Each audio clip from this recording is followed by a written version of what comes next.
আসসালামু আলাইকুম গাইস, আজ আমরা খালাদের বাড়ি রওনা দেবো। আজ বোরখা পরে আমি আর মনিকা রেডি হচ্ছি। সকাল সকাল মনিকা আর আমি গোসল করে বেরিয়ে পড়ব, তাই আমরা রেডি হচ্ছিলাম। তো আমার রেডি হওয়া হয়ে গেছে, মনিকা এখন রেডি হচ্ছে। আমরা মেয়ে বস, আমাদের তো রেডি হতে দেরি হবেই, তো তাই মনিকা এখনও হিজাবে পিন করছে। আমাদের ভিডিওটি আপনাদেরকে প্রথম থেকে শেষ পর্যন্ত দেখার অনুরোধ রইল। তাহলে চলো আমরা এবার বেরিয়ে পড়ি। সকাল সকাল এত রোদ হবে আমাদের এখানে, আমি এটা তো ভাবতেই পারিনি। তারপরে ভিডিও শো করছিলাম, তো দেখছি রোদের মধ্যেও কিন্তু আকাশটা খুব সুন্দরই লাগছিল ওই সময়ে। আমাদের সৃষ্টিকর্তা আমাদের জন্য এত সুন্দর প্রকৃতিকে সাজিয়েছে। কি সুন্দর সুন্দর গাছপালা এবং আকাশ বাতাস জমিন সব সৃষ্টি করেছেন আমাদের সৃষ্টিকর্তা। তো আমরা সবাই কখনোই আল্লাহর প্রশংসা করতে ভুলবো না ইনশাআল্লাহ। মনিকা আর আমি একটা ছোট্ট করে ইন্টু দিয়ে নিলাম। আর মনিকার খুবই পেটে যন্ত্রণা করছিল, তবু ও খালাদের বাড়ি যাচ্ছে বলে মনটা ওর ভালো ছিল, কিন্তু পেটে ব্যথার কথা সেই সময় ও মনে করেনি।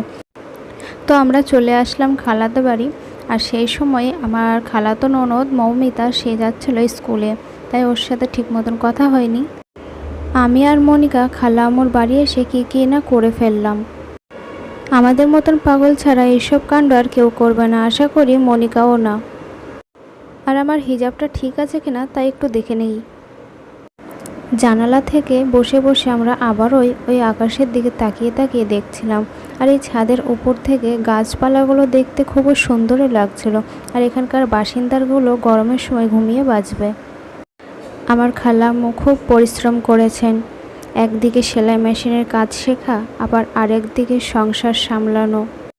শুধু খালাম্মু এই সংসারের জন্য খাটেনি, এমনকি আমার খালুও খুব খেটেছে এই সংসারের জন্য। খালাম্মুর এক মেয়ে আর এক ছেলে, আর মেয়েটা হচ্ছে বড়, ছেলেটা হচ্ছে ছোট।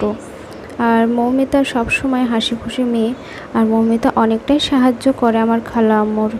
এদিকে মৌমিতা আয়নার সামনে এসে ইন্টু দিচ্ছে, ক্যামেরার সামনে না এসে।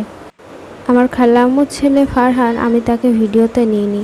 তারপরে এদিকে মৌমিতা ইন্টু দিতে দিতে খুব লজ্জিত হয়ে গেছে, তারপরেও পালিয়ে গেল। আর আমি এখান থেকে ভিডিওটা শেষ করলাম।